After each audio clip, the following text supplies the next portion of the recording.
Um, after after assembling our group, we've then have been looking for the right site, and I had a very high standard, having grown up where I took the subway to Fenway Park. I wanted a location that you could send your teenage kids off on and would be right on the subway.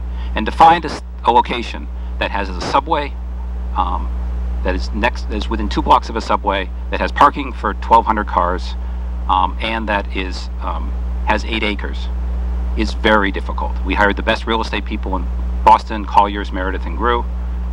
They looked within 128 everywhere, and I can tell you that there is no other site that we have found that this site meets our criteria, and no other site we found met it.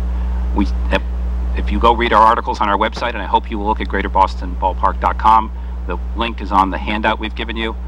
You'll see articles. We started this process looking in Boston, and we looked both at Bunker Hill Community College and BC High.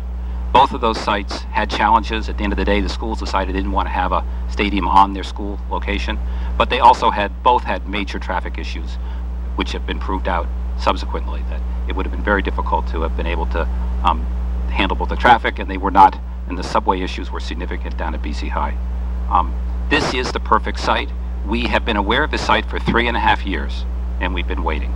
We have, and we have not spent our time with any other sites. We're here to do this, build this thing here in Malden, and we're very pleased that it is finally becoming available, and the National Grid Keyspan merger and the ability for National Grid to move. I would also say we would not be here, and I said it earlier, and as the mayor said, without Congressman Markey's relentless effort in getting people to the table and getting folks talking about how we could make this happen. Several items just want to sort of touch on and make you, and then just give you a sense of it. We believe Boston can support a minor league team, and it's supported very well. If you, while we have the Red Sox, you look at other models of other places where there have been minor league teams that have been in major league cities, they've done very well. And I hope one of the things you'll take away from tonight, of maybe 3 or 4 things, is on the sheet we identify both the St. Paul Saints as a team that we see as a comparable, and the Long Island Ducks. These are both independent baseball teams that have done extraordinarily well, that have had year in, year out for over a decade, have done very well. The St. Paul Saints are located within 7 miles of a major league stadium, and they sell out they've had a 98% occupancy rate over the 13 years they've been in existence. The Long Island Ducks have literally been at 102%. They have standing room every game, and they're in the middle of Long Island and Islip. And we see both of those markets as being nice markets. We think Malden's even better, and we both from the subway perspective and from the fact that this is a real baseball. Boston, I think we would all agree, is as much a baseball market as any other place in the country, and is better. We would also want to think, one of the things that you will hear later about, but just people should really understand, and Congressman addressed this, is that this will be a wonderful economic boost for the city. The reality is that the 5,000 to 6,000 people who come this 68 to 70 nights a year when we have our games, folks will come early. People before and after games will go to the neighborhood restaurants, will go to the bars, will go to other places in the area. Minor league baseball, and it touches on the traffic issues, which you'll hear later.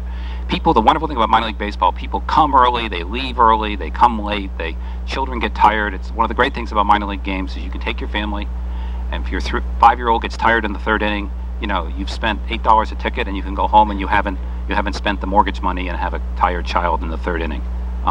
And so it's one of the nice things that the arrival and departure of people at minor league games is truly spread out. One of the other things people should understand is that while it is baseball, the core principle I hope you will take away is affordable family entertainment. This is designed to provide an opportunity and a place where families and couples and grandparents and people can go and have a good time and not have to spend a ton of money. You can, give your kid, $15 and they can go to a game and have a meal and come back and have a wonderful time. And it is designed to be affordable family entertainment that you are able to plan also on how much it's going to cost. There will be chances for you to buy a ticket which will include a buffet and a fixed price, so you know what you're going to spend. final point I'd like to make is we have a great team of people working on this. We've got, as we say, the architects of a AA stadium, and this stadium, they're taking that stadium design, we're modifying it here, a stadium that won the award for being the best minor league stadium in the country, Hammons Field, and you'll see some more information about that. We have, outstanding finance people, we have outstanding baseball folks, we have a great development team. You'll hear from our project manager later in the presentation. I think you can have a total confidence that this project will be run incredibly well. We also should say, as most of you know, there are some environmental challenges in this parcel here.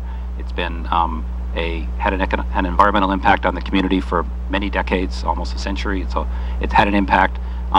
What we are proposing to do here is the ideal preferred solution from an EPA type perspective. You put a cap on it and you build up. And John DeVillers, who was the head of the environmental agency for the state in the 80s and early 90s, and then was the head of the regional EPA, is one of our advisors and investors. We have here tonight, you will hear from Bennett Hart, who was the former general counsel of the State Environmental Agency. His colleague, Jay Wickersham, ran MEPA, which is the state regulatory environmental agency. We have literally the best environmental people you could find in New England working on this. Our engineers from Tetra Tech, our folks who've done work for the city, they're first rate. So we have a great team that we're bringing to you. And I think you can feel very confident and that during this process of answering questions and going through many meetings like this, we hope to meet all of your concerns and to be able to address them in whatever forms it takes. And then finally, I would just say that we are incredibly proud to be here in Malden. We really believe this is the best site in all of Greater Boston. The support we have had from the city, from the elected officials, from the MRA staff, from both Mayor Howard, who has this wonderful starting pitcher analogy, from the new mayor, and the concept of getting everything out there, I think is going to make this a very transparent process. So with that opening, I'd like now to turn to Matt Perry, who is our baseball consultant, and will sort of answer some of the questions that I know folks have about how this process fits from a baseball perspective. Matt?